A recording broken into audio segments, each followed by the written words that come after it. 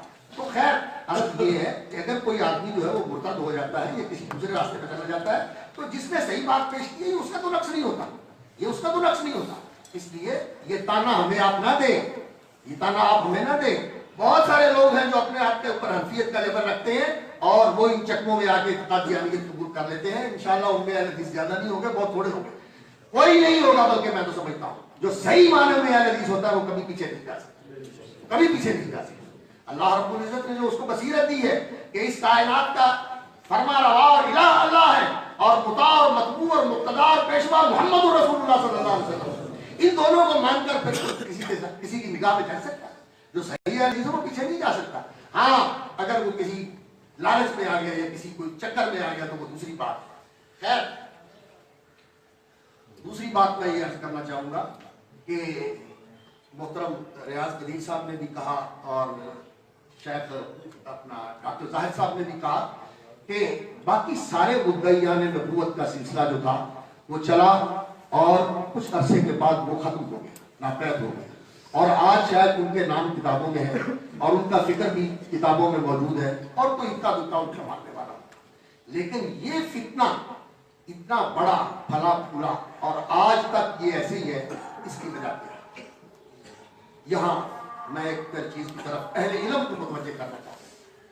بات یہ ہے کہ اس امت کے لیے سب سے بڑا امتحان جو ہے رسول اکرم صلی اللہ علیہ وسلم نے کیا فرمایا ہے؟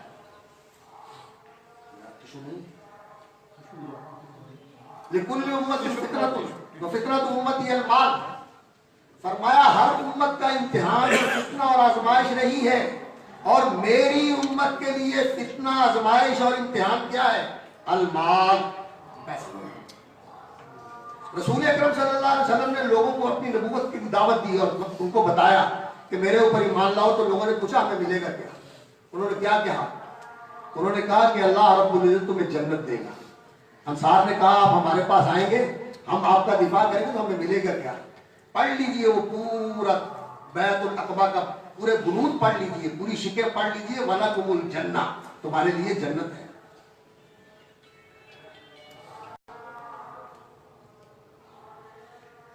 تو جنت کی ضمانت دے کر نبی صلی اللہ علیہ وسلم نے ان کو دعوت دی.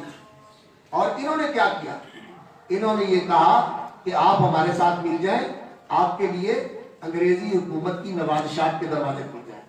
اس کے اعترافات موجود ہیں کہ میں نے انگریزی حکومت اور ملکہ برطانیہ اور تاج برطانیہ کے مناقب اور ان کی وفاداری کے اندر ایک پوری الماری کتابوں کی لکھی ہے. یہ اس کے اعترافات موجود ہیں. تو جی ہاں اتنی کتابیں جو ہے نا وہ میں نے لکھی ہوئی ہیں ان کے مناقب اور ان کے محامد کے اندر.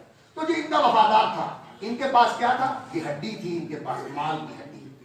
اس کو بھی اسی چیز نے گمراہ کیا، اس کو بھی اسی چیز نے گمراہ کیا. اور لوگوں کی گمراہی کا بھی یہی سبب بنتا ہے.